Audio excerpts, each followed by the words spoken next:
This is my story, and I'm telling you because sometimes it feels like nobody else wants to listen. So to all the scapegoats and all the bad apples, don't feel down, I'm feeling you. So come with me on this journey. You'll see that me and you ain't so different after all. Never been able to settle down, I feel like I'm hellbound. Even the devil would say just get 'em out. I was randy and she was handy, but it never went down too well with Andy. So what did I do? Well, I lied every time he asked me. I would never touch a lassie, she's practically family, don't harass me. But one day I was feeling ghastly. The guilt of lying to my father made me feel dirty and really trashy. I told the truth thinking he'd understand me. He was 15 at one time in his life and he had been a dafty, but his bird was pretty angry at me. So Ratty Darren packed his bags cause me departing might just make them happy. I spent the night with Abby, tried his best to keep me gabbing. A week later my father called me, I was happy. I thought he called to have me back with my family. All he had to tell me was some bad news about my mommy. Come on me, they're gonna take me away. Come on me,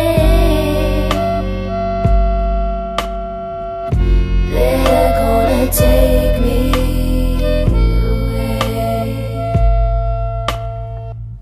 People said I had a bad dad, but that's crap. I knew he always loved me, but he couldn't hold the flack back. People were mad that he chose his girl's brat pack, when everything I owned was now carried inside a black bag.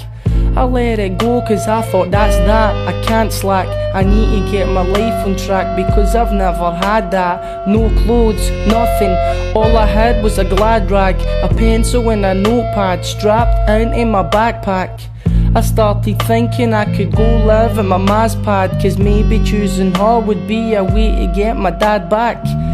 I knew she was sick, but I could help her, she would love me, no questions asked, no matter who I fell for.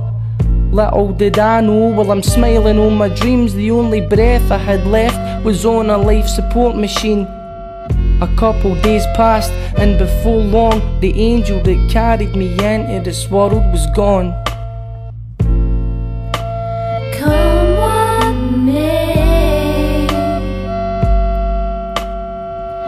they're gonna take me away. Come on me, they're gonna take me away. I was numb, maybe you would be feeling like an outcast, crying as you heard your mother's eulogy. I never thought that I'd get through the day, feeling so helpless that she was gone and knowing that there's nothing you could do. Up until then, Rab was good with me. I was messed up, but he was by my side and he always stood with me. A month later my mate was through with me. Bob, I'm so sorry I wasn't good for you, but I'll always look for you. I felt my heart and lungs splitting half when me and Sarah and Paul went up to lay the flowers on the coffin.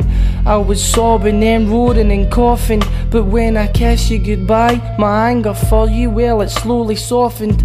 People told me I should go slow, I don't know, I just couldn't mourn you cause I couldn't let your soul go. So low, alone, and now I'm going solo. Go home, I've no home, I'm the littlest hobo. Come on me, they're gonna take me away. Come on me, they're gonna take me away. So this goes out to every soul sleeping rough, every person living out of a rucksack. Don't worry if people think you're scruffy. I don't judge you. Chances are it's somebody else's ignorance that put you there. Somebody that didn't know that in your darkest hour all you needed was a cuddle and to know that somebody loved you. So just tie those damp trainers, pull up your fraying jeans and shoot for the moon, 'cause even if you miss, you'll land amongst the stars.